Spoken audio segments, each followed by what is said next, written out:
ইউসুফ নবীরে জুলাইখা তালাবদ্ধ করে দিল, রুমের মধ্যে আটকাইয়া কয়, ও ইউসুফ, এখন তুমি আর আমি মনের আশাটা পূরণ করো। ইউসুফ যেহেতু সে নবী হবেন, আল্লাহ তার দরজা খুলতেছেন। ইউসুফ নবী বিব্রতকর অবস্থায় পড়ে গেলেন, পেরেশান হয়ে গেলেন।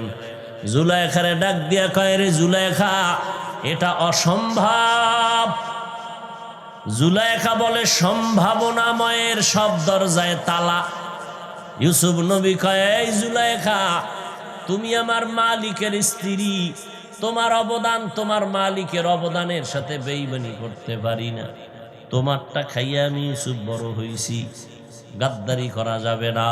তবে শুনো, দরজায় তালা লাগাইছো তুমি, দরজায় আঘাত করব আমি, দরজার তালাগুলো খুলে দিবেন আমার আল্লাহ। জুলাইখা এই কথা শুনে চিন্তায় পড়ে গেল। ইউসুফ নবী পেরেশান, কি করি কি করি কি করি। আল্লাহ কয়, চেষ্টা শেষ কর, রহমত শুরু হবে। তোর চেষ্টা 1 বিঘাত, আমার রহমত 1 হাত। তোর চেষ্টা 1 হাত, আমার রহমত 2 হাত। তুই চেষ্টা করবি হেঁটে হেঁটে, আমার রহমত দৌড়াবে।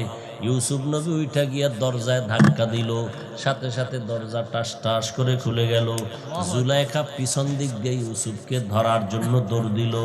ইউসুফ নবী নিচে নামতেছেন, নাইমা সিঁড়ির গোড়ায় দেখে ওয়াস্তাবাকাল বাব, দরজার সামনে দাঁড়ানো জুলাইখার স্বামী, মিশরের প্রধান আজিজে মিশর। এই ইউসুফ, দৌড়াও কেন? আম্মা তাকায় দেখে পিছনে ম্যাডামও।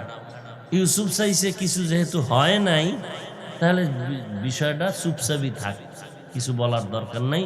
জুলাইখারও কোনো অপরাধ নাই, আমারও নাই, বাস কিছুই হয় নাই। মহিলারা বেশি বুদ্ধি, অতি চালাক, উল্টা ইউসুফ নবীর উপরে দোষ চাপাইয়া দিল। ডাক দিয়ে কয়, গোলাম যে অপরাধ করছে, এতে তার শাস্তি হওয়া উচিত কঠিন, না হয় জেলখানায় দেওয়া উচিত। ইউসুফ নবী চিন্তা করলেন যে দোষ করি নাই, চাপাইয়া দিছে অপবাদ, এখন তার জবান বন্ধ করা যাবে, এবার জবান খুলতে হবে। ইউসুফ নবী বলেন, আমার কোনো দোষ নাই, সব দোষ জুলাইখার। যদি কোনো দোষ হইয়া থাকে, জুলাইখার দোষ। জুলাইখার স্বামী বলে, যদি দোষ আমার স্ত্রী হয়ে থাকে, তুমি যদি সত্যবাদী হও, সাক্ষী পেশ করো। ইউসুফ নবী পেরেশান হয়ে গেলেন, সাক্ষী বামু কই? হঠাৎ এক আল্লাহর বান্দি একটা দুধের বাচ্চা নিয়ে যায়, ইউসুফ নবীর বংশের, না হয় জুলাইখার বংশের। ইউসুফ নবীর মধ্যে আল্লাহ পাক মালাকা দিয়ে দিলেন, জবাব কলবে দান করলেন। ইউসুফ নবী ডাক দিয়ে কয়, ও আজিজে মিশর, আপনি যদি সাক্ষী চান, ওই দুধের বাচ্চাকে জিজ্ঞাসা করেন, বলে দিবে কে সত্যবাদী কে মিথ্যাবাদী। বাচ্চায় যদি কথা বলতে পারে না, আর হে যদি কথা বইলেই কয় এই লোকটা ভালো, আর সাক্ষীটা কি লাগে? না, আল্লাহর কুদরত কি, বাচ্চা ডাইরেক্ট বলে না যে জুলাইখা দোষী, ইউসুফ নির্দোষ। বাচ্চাও আল্লাহর কুদরতে একটা স্কেল দিছে, যাতে বাচ্চাও ডাইরেক্ট দোষীর রাস্তায় না থাকে। আমি একটা স্কেল দিলাম, আপনি মাপ দিয়ে দেখেন। স্কেলের ব্যবধানে, স্কেল কি? ইউসুফ নবীর গায়ের জামা, যদি সামন দিক থেকে জামাটা ছেঁড়া হয় তো ইউসুফ অপরাধী, আর যদি পেছন দিক থেকে জামার অংশ ছেঁড়া হয়, জুলাইখা অপরাধী। এখন তুমি খুঁজে দেখো জামার হালাত কি, আমার কোনো দোষ টোষ নেই। এবার জামা খুঁজা জুলাইখার স্বামী দেখে পেছন দিক থেকে ছেঁড়া, জুলাইখা যে ধরছে, জামা ছিঁড়ে গেছে। জুলাইখার স্বামী আর বুঝতে বাকি নেই, প্রধান মিশরের, তার বুদ্ধি কি কম? এইবার জুলাইখার স্বামী রে কয়, ইন্না কাইদে কুন্না আজিম, মহিলারা বড় চক্রান্তকারী, চূড়ান্ত।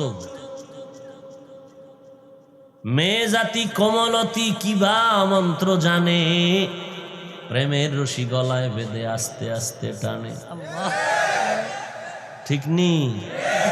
এই জমিনে বড় বড় বড় বড় বড় বড় ব্যক্তিদেরকে ধোকায় ফেলছে নারীরা।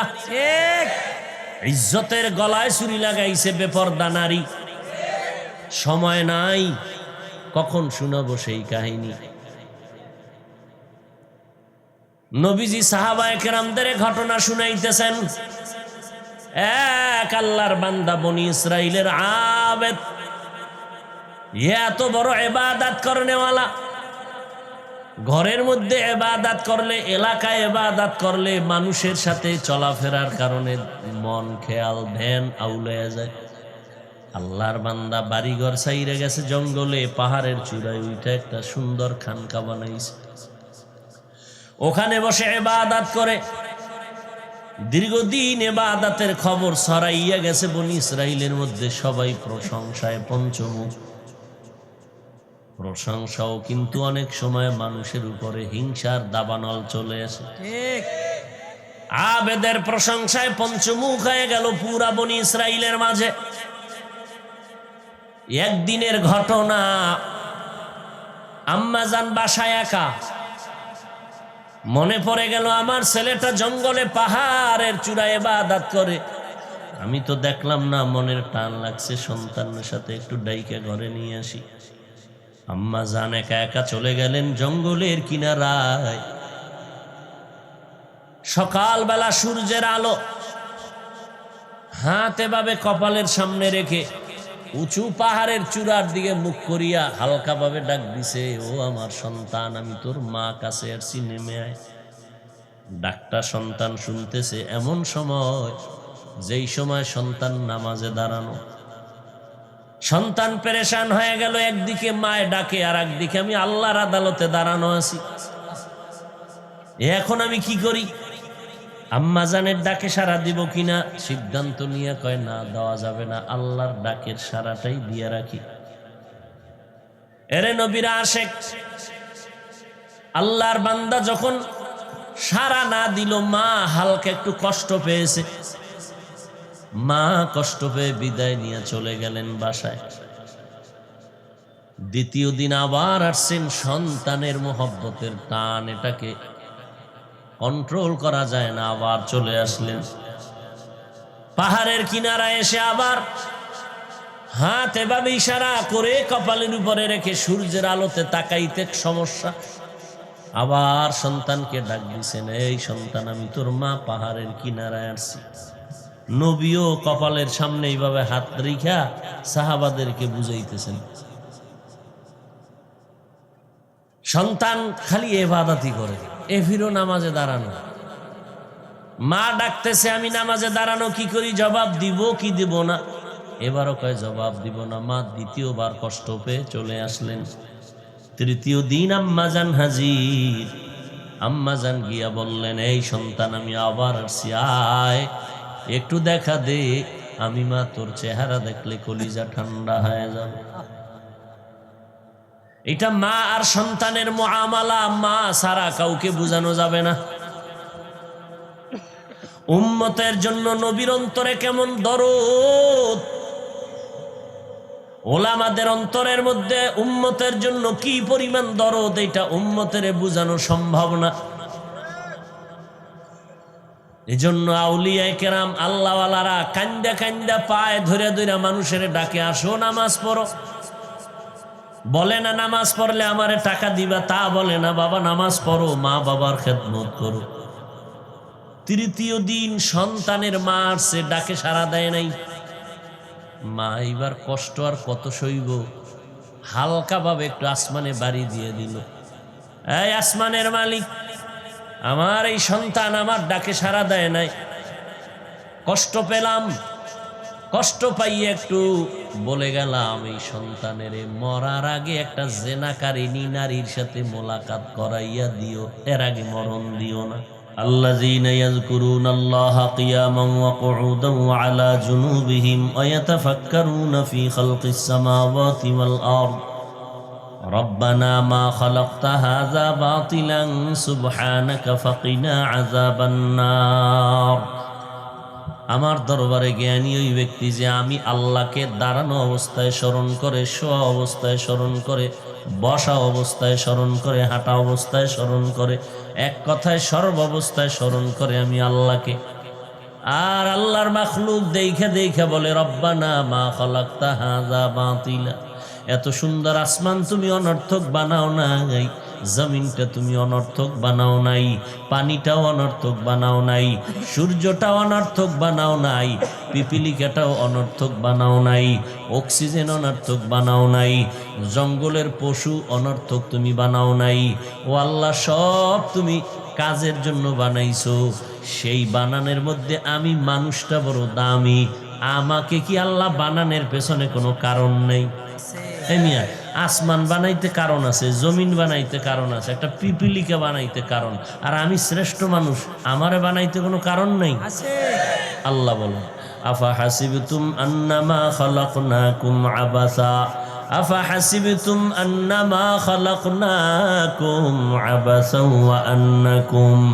ওয়া আন্নাকুম ইলাইনা লা তুরজাউন।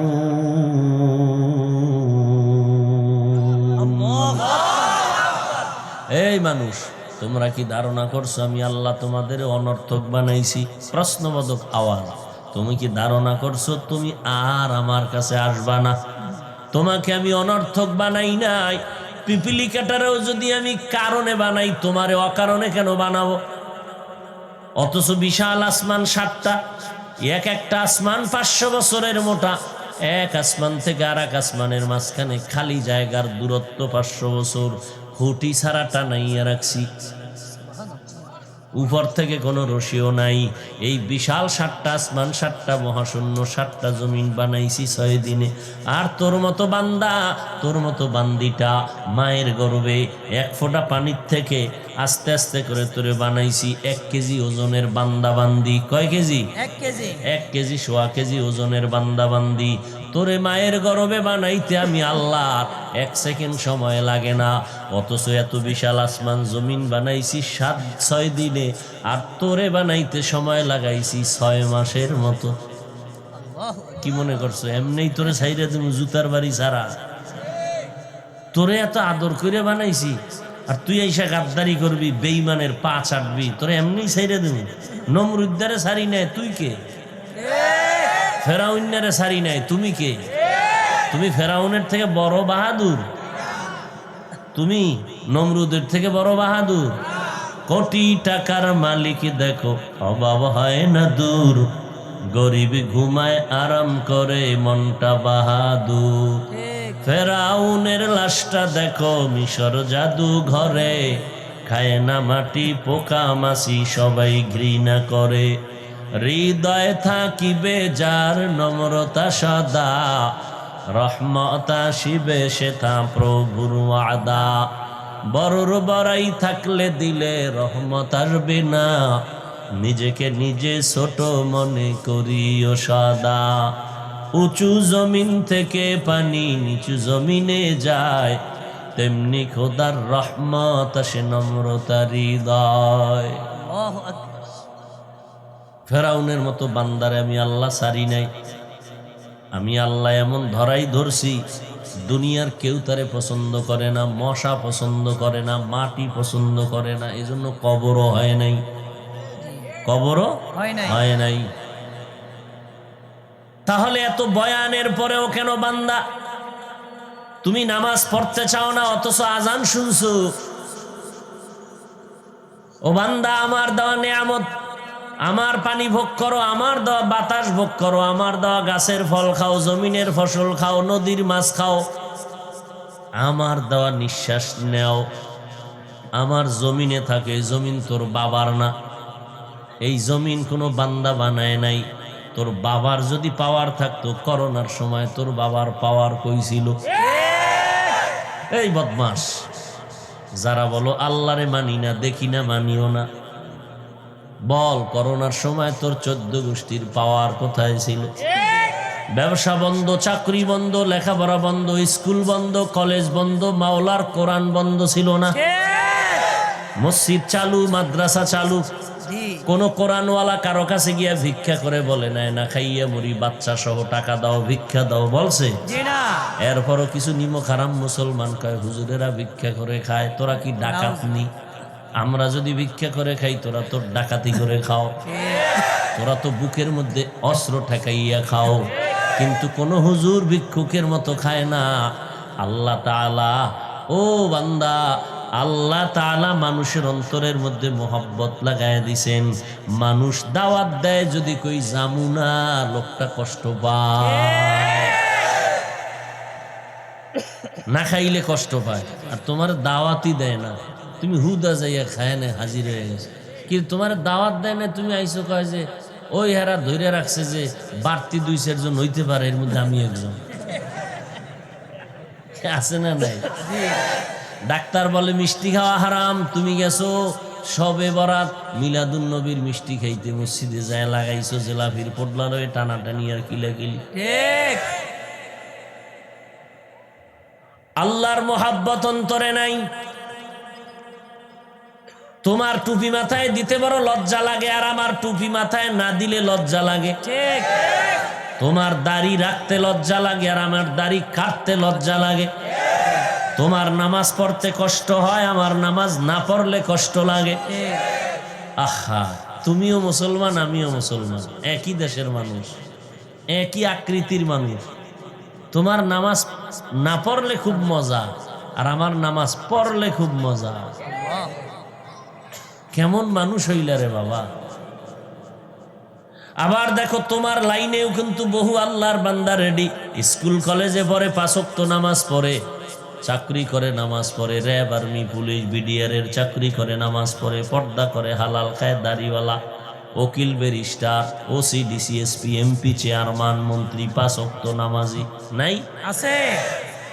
ও বুড়ারা, আপনাদের মতো কত বুড়া মানুষ হাঁটতে পারে না, লাঠি নিয়ে, সাহায্য নিয়ে লাঠি, তারপরে মসজিদে গিয়া 5 ওয়াক্ত নামাজ পড়ে।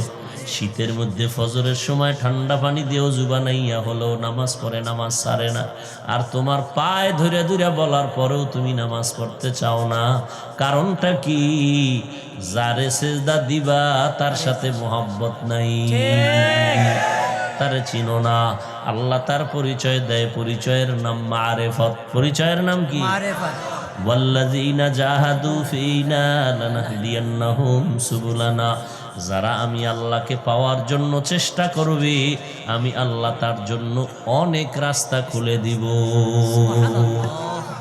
আস-সা'য়ু মিন্নী ওয়াল ইতমামু মিনাল্লাহ। আমার কাজ হলো চেষ্টা করা, পূরণ করবেন কে? আল্লাহ। এই রিজিকের মালিক কে? আল্লাহ। দিন হেফাজতের মালিক কে? আল্লাহ। তো অনেকে বলে এই দিন, ধর্ম, ইসলাম হেফাজত করবে আল্লাহ, তোমরা হুজুরেরা এত চিল্লাচিল্লি করো কেন? আমি তাকে প্রশ্ন করি, ভাই রিজিক দিবে আল্লাহ, তুমি ব্যবসা চাকরি করো কেন? নাকে তেল লাগায় ঘুমাও, ফজরের সময় দেখবা বালিশের গোড়ায় হালুয়া রুটি রেডি। কি কি করতে হইব? কর্ম করতে হবে। ও ওইটারে বুঝছে ভালো কইরা, রিজিক দিবে আল্লাহ, করতে হবে আমার চেষ্টা। দিন হেফাজত করবে আল্লাহ, এখানে আমার চেষ্টা নাই। এখানে আইসা বাঁকা হয়ে গেল কেন মুসলমান? যারা চেষ্টা করবে আল্লাহ পাওয়ার জন্য, পিছে অনেক দুর্বলতার কারণে আমরা ইবাদত করতে পারি নাই।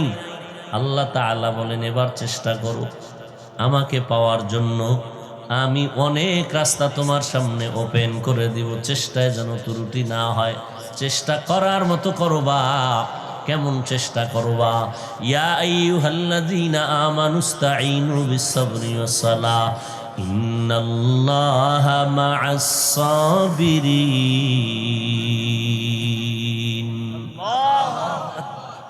আমি আল্লাহর সাহায্য চাও 2 জিনিসের মাধ্যমে, সবর ও সালাত, ধৈর্য আর নামাজ। চেষ্টা করো চেষ্টা করার মতো। ইউসুফ নবীরে জুলাইখা তালাবদ্ধ করে দিল, রুমের মধ্যে আটকাইয়া কয়, ও ইউসুফ, এখন তুমি আর আমি মনের আশাটা পূরণ করো। ইউসুফ যেহেতু সে নবী হবেন, আল্লাহ তার দরজা খুলতেছেন। ইউসুফ নবী বিব্রতকর অবস্থায় পড়ে গেলেন, পেরেশান হয়ে গেলেন।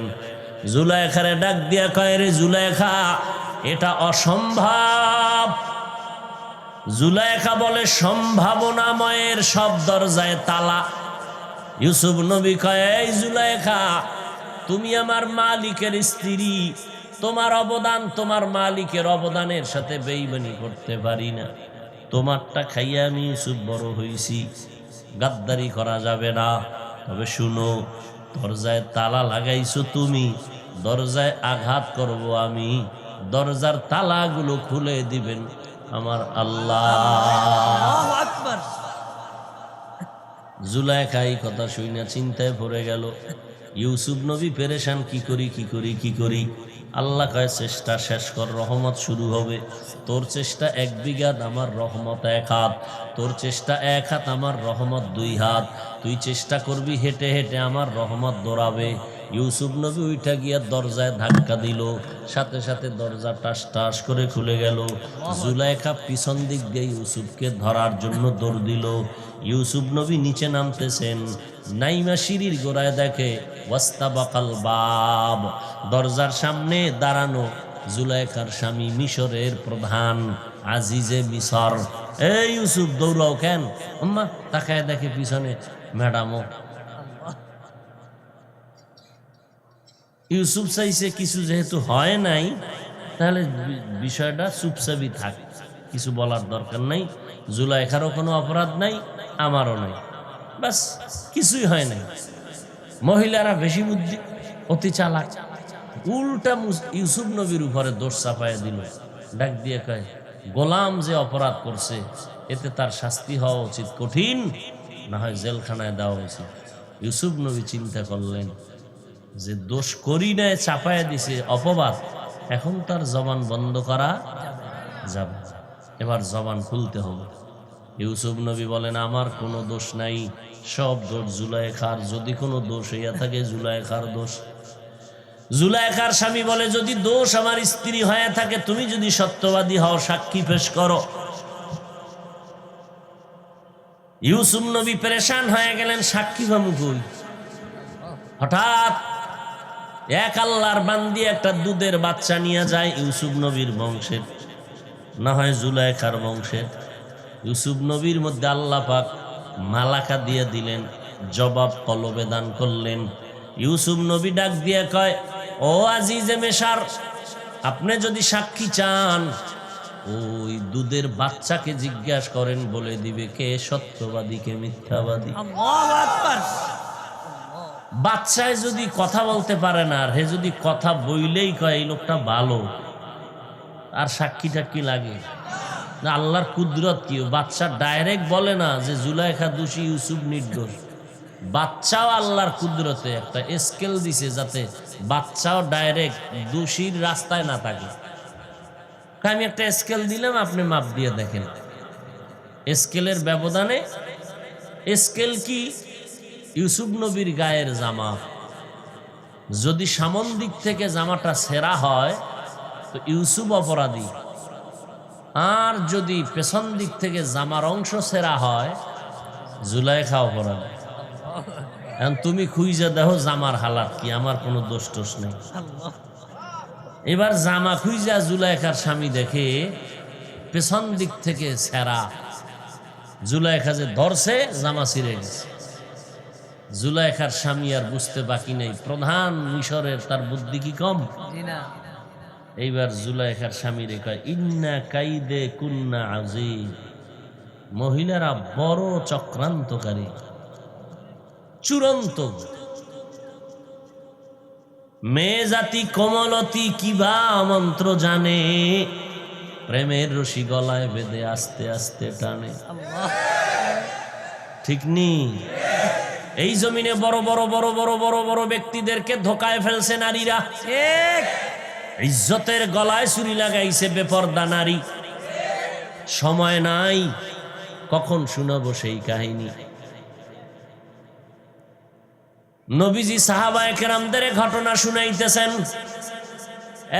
এক আল্লাহর বান্দা বনি ইসরাইলের আবেদ, এত বড় ইবাদত করনেওয়ালা, ঘরের মধ্যে ইবাদত করলে, এলাকায় ইবাদত করলে, মানুষের সাথে চলাফেরার কারণে মন খেয়াল ধ্যান আউলাইয়া যায়। আল্লাহর বান্দা বাড়িঘর ছাইরে গেছে, জঙ্গলে পাহাড়ের চূড়ায় উঠে একটা সুন্দর খানকা বানাইছে, ওখানে বসে ইবাদত করে। দীর্ঘদিন ইবাদতের খবর ছড়াইয়া গেছে বনি ইসরাইলের মধ্যে, সবাই প্রশংসায় পঞ্চমুখ। প্রশংসাও কিন্তু অনেক সময় মানুষের উপরে হিংসার দাবানল চলে আসে। কি এ তাবলিগ লাগো এত দুশ্মন কেন? দেখো দোষ আছে কোন? জি না। বেশি প্রশংসা এ দুশ্মনরা সইতে পারে না। চরমনায় লাগো এত প্রশংসা সইতে পারে না, ঠিক না? আবেদের প্রশংসায় পঞ্চমুখ হয়ে গেল পুরা বনি ইসরাইলের মাঝে। একদিনের ঘটনা, আম্মাজান বাসায় একা, মনে পড়ে গেল আমার ছেলেটা জঙ্গলে পাহাড়ের চূড়ায় ইবাদত করে, আমি তো দেখলাম না, মনের টান লাগছে সন্তানের সাথে একটু ডাইকে ঘরে নিয়ে আসি।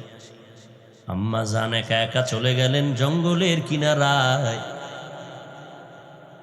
সকালবেলা সূর্যের আলো হাত এভাবে কপালের সামনে রেখে উঁচু পাহাড়ের চূড়ার দিকে মুখ করিয়া হালকাভাবে ডাক দিছে, ও আমার সন্তান, আমি তোর মা কাছে আসছি, নেমে আয়।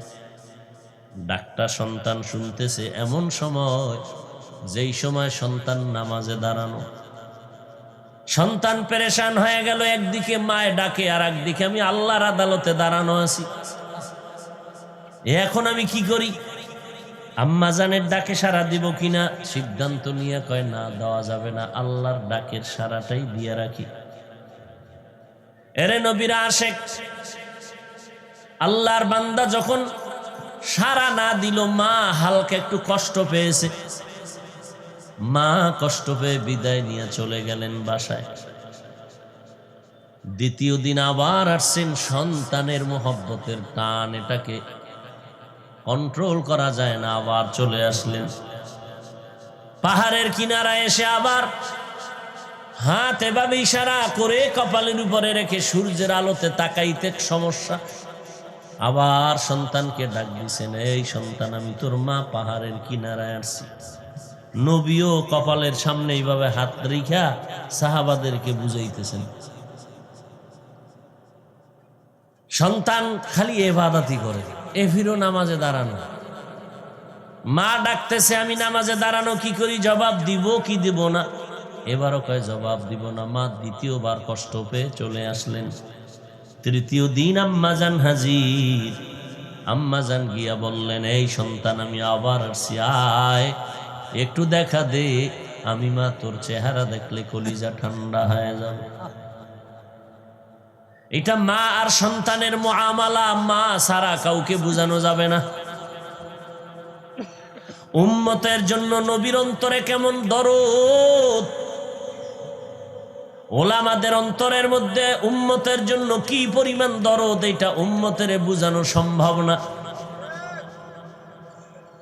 এজন্য আউলিয়ায়ে কেরাম, আল্লাহওয়ালারা কান্দা কান্দা পায়ে ধরে ধরে মানুষের ডাকে, আসো নামাজ পড়ো। বলে না নামাজ পড়লে আমারে টাকা দিবা, তা বলে না, বাবা নামাজ পড়ো, মা বাবার খেদমত করো। তৃতীয় দিন সন্তানের মা আসছে, ডাকে সাড়া দেয় নাই। মা এবার কষ্ট আর কত সইব, হালকা ভাবে একটু আসমানে বাড়ি দিয়ে দিল, এই আসমানের মালিক, আমার এই সন্তান আমার ডাকে সাড়া দেয় নাই, কষ্ট পেলাম, কষ্ট পাইয়ে একটু বলে গেলাম এই সন্তানের মরার আগে একটা জেনাকারিনী নারীর সাথে মোলাকাত করাইয়া দিও, এর আগে মরণ দিও না। বরদোয়াটা করছে একটু সাইড করিয়া, যদি মায় কইতো জিনা করাইয়া মারাইও, এর আগে মৃত্যু দিও না, তো আরো কঠিন। হালকা ভাবে বলছে কি, একটা জেনাকারিনী মহিলার চেহারা দেখাইয়া ওরে কবর দিও, এর আগে দিও। মায়ের বরদোয়া জাগাত কবুল। হা, আল্লাহর কুদরত কেমন। মায়ের কয় বরদোয়া করিস না, সন্তানের কয় বরদোয়ার মতো কাজ করবি না। আল্লাহ কয় ভিক্ষুকের ভিক্ষা করবি না, ভিক্ষা করা ভালো না। টাকাওয়ালারে কয় ভিক্ষুক যদি হাত বিছায় খালি ফিরাইয়া দিবি না, খালি ফিরানো ভালো না। আল্লাহর কুদরত। এই ভিক্ষুক ভিক্ষা করবি না, খবরদার, ভিক্ষা করা ভালো না। টাকাওয়ালারে কয় ভিক্ষুক আইলে খালি ফিরাই দিবি না, খালি ফিরাই দেওয়া ভালো না। শয়তানের কয় ধোঁকা দিতে থাক, আল্লাহর বান্দাদের কয় তওবা করতে থাক। দেখছেননি কারবার শয়তানের বানাইছে কি দেখছেননি কারবার শয়তানের কয় তুই মানুষের রগে রগে ঘুরবি আর খালি মিস কল দিবি ওদিক দিয়া বান্দারে কয় সাবধান শয়তান ধোঁকা দিতে চায় ধোঁকার থেকে বাঁচার জন্য সব সময় ইস্তেগফারের আমল করো শয়তান মেজাজ গরম বানায় তুমি আল্লাহর মোহাব্বতে আউযুবিল্লাহ পড়ো মেজাজ ঠান্ডা হয়ে যাবে এই গরম মেজাজ আলারা মেজাজ যদি কন্ট্রোলে না আসে জায়গায় হুইয়া ভরবা দেখবা মেজাজ কন্ট্রোল হয়ে গেছে দাঁড়ানোর থেকে শুয়ে পড়ো মেজাজ ঠান্ডা হয়ে যাবে মা বরদোয়া করে দিলেন আসমানের মালিক আমার সন্তান জেনাকারিনীর চেহারা না দেখে যেন মরে না মায়ের বরদোয়া শুরু হয়ে গেল আল্লাহর বান্দা ইবাদত করে মা বাসায় চলে গেলেন ওই এলাকায় এক সুন্দরী নারীর কানের মধ্যে বারবার আওয়াজ আসতেছে ওই বান্দা ইবাদত এত সুন্দর ওরে সারা দুনিয়ার মানুষ যদি চেষ্টা করে আল্লাহর মোহব্বতের দরজা থেকে আলাদা করতে পারবে না প্রশংসা শুই না সুন্দরী রূপসীর মেজাজ গরম হয়ে গেছে দেখি আমি পারবো বইলা চলে গেছে পাহাড়ের চূড়ায় জুড়ায় ওই আল্লাহর বান্দা নামাজে দাঁড়ানো এখন নামাজের সামনে যাইয়া কি করলে ওর নামাজটা ভাঙবে সব করছে কিন্তু আল্লাহর বান্দা চোখ নিচে দেওয়া ও দেখেও না যে কি তুফান হয় না সিডর হয় ও নামাজেই দাঁড়ায় ওই জাহান্নামী নারী বহু চেষ্টা করার পর চেষ্টা না অপচেষ্টা ব্যর্থ হয়ে গেল যখনই দেখবেন বাতেল ভণ্ডরা কৌশলে আগাইতে পারে না তখন অপকৌশল ব্যবহার করে অবলম্বন করে সব বাতেলের এই নিয়ম সমস্ত বাতেলের পুঁজি মিথ্যা কথা বলা যত বেদাতি ভণ্ড টন্ড আছে ওগো বড় পুঁজি মিথ্যা কথা বলা আর চাপাবাজি বাংলাদেশে যত বহস হইছে যত বহস একটা বহসেও হুইয়া বইরা ওকে আমি হারাইছিলাম এই বাতেলের গোষ্ঠী কোনোদিনও ঠগার পরেও কয় নাই যে না আমি তওবা করে আসছি এই জন্য আমাদের আহলে হকরা বহস টহস এর পক্ষে যান না ও বেয়াদবের দুনিয়াতে দুই শ্রেণীর মানুষের ধর্ম নাই ও সব জায়গায় রং পাল্টায় একদল মুনাফিক আর একদল বেয়াদব এই বেয়াদবের গোষ্ঠী যার ব্যাপারে মনে চায় তার ব্যাপারে মন্তব্য করবে বড় বড় আল্লাহওয়ালার বিরুদ্ধে কথা বলবে বড় বড় ব্যক্তিদের নিয়ে সমালোচনা করে ধ্বংস হয়ে যাইতেছে জায়গা ওই মেয়েটা ওই মহিলা জেনাকারী নারী আবেদ বান্দার কাছে ব্যর্থ হইয়া চিন্তা করলে এবার অপকৌশল কেমনে করি কৌশলে হয় না এখন কি অপকৌশল ওই পাহাড়ের পাশে একটা চেটিয়াল ময়দান ওখানে রাখাল বকরি চড়ায় গেছে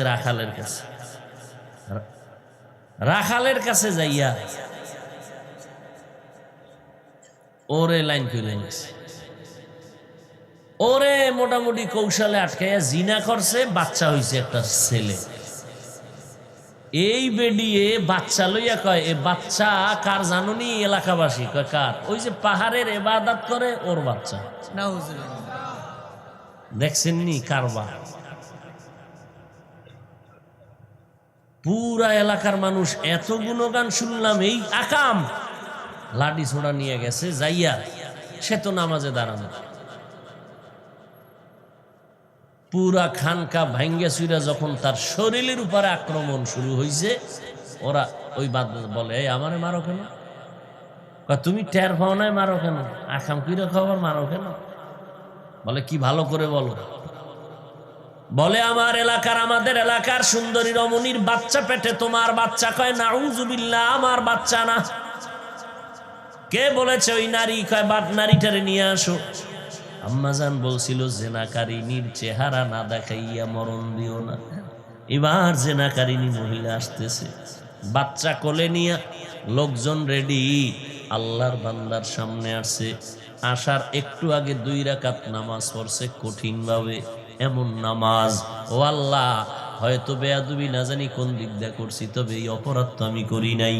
তুমি কুদরতের দ্বারা ইজ্জতের হেফাজত করো। এইবার আল্লাহর বান্দা বাচ্চারে সামনে মহিলার চেহারা দিয়ে তাকাইয়া এবার বলে না এটা অসম্ভব। এবার কয় না আমরা মানি না। এবার আল্লাহর বান্দা আবেদ বাচ্চাটারে কয় এই নারী তোর বাচ্চা আমার কোলে দে। বাচ্চাটারে কোলে নিয়ে এবার বাচ্চারে জিগায় ক তোর বাপকে।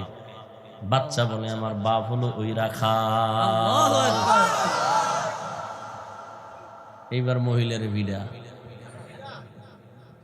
তো মানুষ তো মানবিক দৃষ্টিতে মহিলাদেরকে সম্মান করে, আল্লাহ সম্মান দিছেন।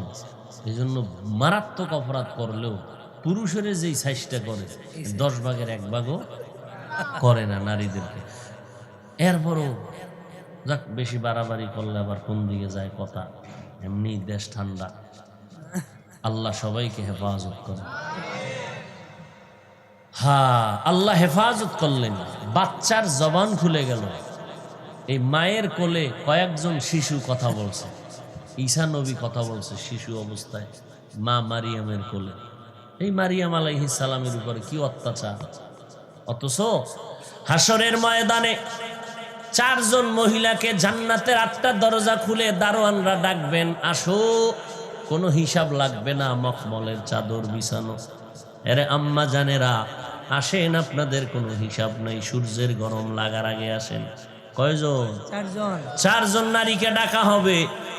এর মধ্যে একজন হলেন মারিয়াম আলাইহিস সালাম। কার মা?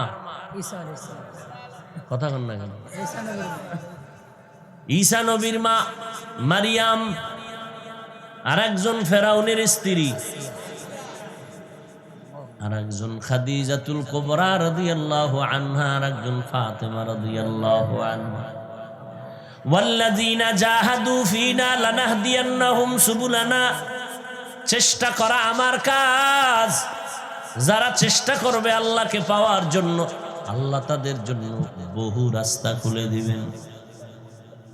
আমরা নামাজে দাঁড়ায় দাঁড়ায় প্রতিদিন প্রত্যেক রাকাতেই পড়ি ইহদিনাস সিরাতাল মুস্তাকিম। অর্থ কি? ও আল্লাহ আমাদেরকে জান্নাতে যাওয়ার সোজা সরল সহজ পথ দেখাও। এমন একটা পথ দেখাও যেটা সোজা, যেটা সরল, যেটা সহজ। তো নবী একদিন রাস্তার মধ্যে খোলা ময়দানে সোজা একটা রেখা টানলেন। টাইনা ডানে বামে আরো কয়েকটা আঁকা বাঁকা রেখা টাইনা কয় হাজা সিরাতাল মুস্তাকিম। এটা হলো সঠিক জান্নাতে যাওয়ার রাস্তাই, যে সোজা রাস্তা। কয়টা? একটা। এই কথা কন না কেন? একটা। আঁকা না বাঁকা? সোজা। হ্যাঁ সোজা। কয় পথ? জান্নাতে যাওয়ার সোজা একটাই পথ, ইহদিনাস সিরাতাল মুস্তাকিম। পথের নাম হলো সিরাতাল মুস্তাকিম। নবী কয় জান্নাতে পৌঁছার পথ একটা, রাস্তা একটা। আল্লাহ কয় আমি বান্দার চেষ্টার কারণে রাস্তা খুলে দিব অনেক। সাবিল এক রাস্তা, সুবুল অনেক রাস্তা। নবী কয় জান্নাতে পৌঁছার সোজা রাস্তা একটা, সিরাতাল মুস্তাকিম। আল্লাহ পাক সূরা আনকাবুতের মধ্যে বলেন আমি রাস্তা খুলে দিব অনেক। অনেক রাস্তা কেন? ভিন্ন ভিন্ন জবাব। চেষ্টা করি অনেকে। হাজী সাহেব আমনে হজ করলেন, পিসাবের কাছে যান, তাবলিগে যান, ছেলেটা নামাজ পড়ে না কেন? চেষ্টা করছি আর পারি না। বলে না? বলে না? আসলে চেষ্টা কি জিনিস সে বুঝেই না। চেষ্টার জন্য 3টা ক্লাস করা লাগে। কয়টা? 3টা। প্রথম ক্লাসের নাম মুজাহাদা, দ্বিতীয় ক্লাসের নাম মুরাকাবা, তৃতীয় ক্লাসের নাম হলো মুশাহাদা। আবার 3টা ক্লাস করলেই হবে না, 3টা গুণ লাগবে। যার মধ্যে 3 গুণ থাকবে সে এই 3 ক্লাস করলে আল্লাহর সাথে মোলাকাত হয়ে যাবে। যার মধ্যে 3টা গুণ থাকবে না সে 3 ক্লাস করলেও কাজ হবে না, মুজাহাদায় হবে না, মুরাকাবায় হবে না। মুজাহাদা মানে আল্লাহ পাওয়ার চেষ্টা করা, মুরাকাবা মানে আল্লাহর মোহাব্বতের ধ্যান করা। মুশাহাদা মানে আল্লাহকে দেখে দেখে সেজদা করা, আল্লাহু আকবার। আল্লাহকে দেখে ইবাদত করা, আল্লাহর দেন। আপনারা বাড়ির থেকে এখানে আসছেন হেঁটে হেঁটে গাড়ি ভাড়া করিয়া, ওয়াজে আসছেন, এর নাম মুজাহাদা, চেষ্টা করছেন। এখানে এসে এখন মোরাকাবা করা দরকার। বইয়া বইয়া ভাববেন এই সুন্দর কথা, আল্লাহকে এতক্ষণ আলোচনায় আল্লাহর একটা ধ্যান আসছে না, এর নাম মোরাকাবা। এই ধ্যান করতে করতে করতে করতে একটা মোহব্বত বাড়বে, আগ্রহ বাড়বে, তামান্না বাড়বে, একটা আগুন দিলে লাগবে। এই সময় মোহব্বতের শেষ দেখার জন্য পাগল হবে যে এতদিন আর দূরে বইয়া কত কথা, মিস কল হবে না, এবার একটু দেখা দেও, না দেখলে কলিজা ঠান্ডা হবে না। ঠিক। আল্লাহকে দেখার তামান্না তৈরি হবে মোরাকাবার মাধ্যমে। রহমতের নবী বাইতুল্লাহ ছেড়ে একটু দূরে হেরা পাহাড়ের চূড়ায় উঠে আবার গর্তে নেমে নবী একদিন দুদিন না দীর্ঘদিন ধ্যানে কাটাইতেন হেরা গুহার ভেতরে। এটা কি নতুন কথা নি? কোথায়? আরে ভাই কথা বলেন। হেরা গুহায় সপ্তাহে সপ্তাহ। বলেন তো বাইতুল্লাহর দাম বেশি না হেরা পাহাড়ের দাম বেশি? কি সন্দেহ আছে? জি না, কিসের দাম বেশি? বাইতুল্লাহ। বাইতুল্লাহ। তো নবী বাইতুল্লাহ সাইরা হেরা পাহাড়ে যাইয়া সপ্তাহে সপ্তাহ কাটাইছেন কেন? এই প্রশ্নের জবাব যদি আমগো দেশের আলেমরা জানে, কোনদিন পিরাউলিয়ার খানকার বিরোধিতা করবে না। ঠিক। ওয়াল্লাযীনা জাহাদু ফীনা লানাহদিয়ান্নাহুম সুবুলানা ওয়া ইন্নাল্লাহা লামাআল মুহসিনিন। চেষ্টা করো বান্দা, কারো বিপদ দেখে খুশি হও না, ওই বিপদ তোমার কপালেও আসতে পারে। আল্লাহ হেফাজত করে। আল্লাহ পাওয়ার চেষ্টায় আমাদেরকে একা একা পারবো না, কারণ 3 শয়তান আমারে টানে জাহান্নামে নিবে। এখন চেষ্টা করতে গিয়ে একা একা পারবো না, অন্যের সাহায্য নিব। অন্য কারা? বর্তমান দুনিয়াতে আমাকে জান্নাতের পথে আগাইয়া নেওয়ার সহযোগী একমাত্র উলামায়ে আহলে হক। ঠিক। আল্লাহ পাক উলামায়ে আহলে হকদের ছত্র ছায়ায় পরামর্শে আল্লাহর মুহাব্বতের পথে প্রচেষ্টার মাধ্যমে রসুলের তরিকায় অগ্রগামী হয়ে যাওয়ার তৌফিক দান করেন।